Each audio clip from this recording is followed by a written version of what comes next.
Hi everybody, welcome back to Mr. D TV. I'm Mr. D.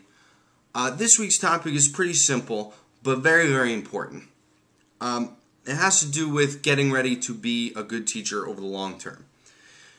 Becoming a good teacher involves a lot of planning and a lot of reflection, a lot of looking back at what you did and thinking about ways to improve it, even if it was pretty good to begin with. What I want to emphasize this week is maybe the most important part of that, and that is to keep track of those things as they happen, right now. Your planning for next year does not start in the summer. It starts right now, and hopefully before now. And what I mean by taking notes is actually writing down somewhere, in some fashion, whether it be a notebook, a blog, or even just taking notes on copies of assignments, that you're writing down what worked, what didn't work, ways you could do things differently, good ideas that you didn't get a chance to use, everything. And write it down as they happen, because there's so much that has to go through your head that you have to keep track of as a teacher, that there's no way you're going to remember it come summer. I feel like the day after school's over, everything just goes right out of there. And by the time it's August, forget about it. It's like we're starting from scratch again. It's like, what did I do last year at the beginning of the year? I don't remember. But luckily, now I've been writing stuff down. I've been writing everything down. Even more than I did when I first started doing it very early on in my career. I needed to do it because I'm very forgetful and my mind goes a mile a minute. And I need to write down those things in order to remember, because I'll be right on to the next thing 3 seconds later.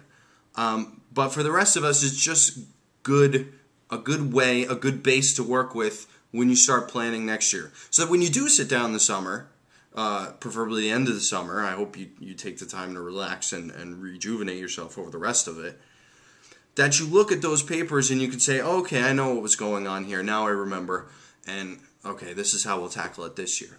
And I'm talking about everything, lesson-specific things. Curriculum structure and the way you lay out your lessons in the long-term planning. Your management, your systems and procedures, and the way you arrange your classroom and what you expect your students to do every day. Your relationship building strategies. Your test prep strategies. And that's not even to talk about dealing with the administration, dealing with other teachers, dealing with district stuff and paperwork and so on and so forth. All of those things can be a part of it, but it needs to be somewhere. And it needs to be somewhere where you know where it is, because you will forget. You can't expect yourself to be that kind of photographic memory, even if you have it. There's just too much. There's too many good ideas that you have that are going to fall by the wayside, often to wherever good ideas go, if you don't write them down now. So this process for planning for next year, I'm not talking about sitting down and writing the whole curriculum. I'm just saying sit down at the end of the day and write something that you learned that day about the lesson really well. Maybe you need to do this little part differently. Maybe you need to cut something out. Think about your structure. This can be a process that goes on for a while, and you don't have to solve all the problems and think about everything that day. You can always go back and do it over time, but do it while you're in the moment, because if you're still in school mode, while you're still here, everything's going to be fresh. There won't be that chance of forgetting. And the more detailed notes you take and the more you write, believe me, it's going to help you in the long term. Because 10 years from now, if you're still in this profession, I don't expect you to remember the day-to-day lesson planning stuff that you did then, those 10 years previous. Nobody should. But if you wrote it down and said, oh, I do remember this, or maybe you don't. I've been reading journals I wrote 5 years ago while I was in the classroom, and I'm reliving things that I had forgotten about, or that I had blocked out of my mind, because some of them were pretty bad. But it's the only way you're going to remember it.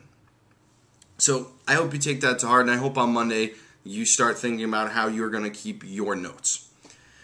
That's it for this week. Enjoy the Super Bowl. If you'd like me to talk about anything in this video or on the website in general, teachforever@gmail.com. See you next week.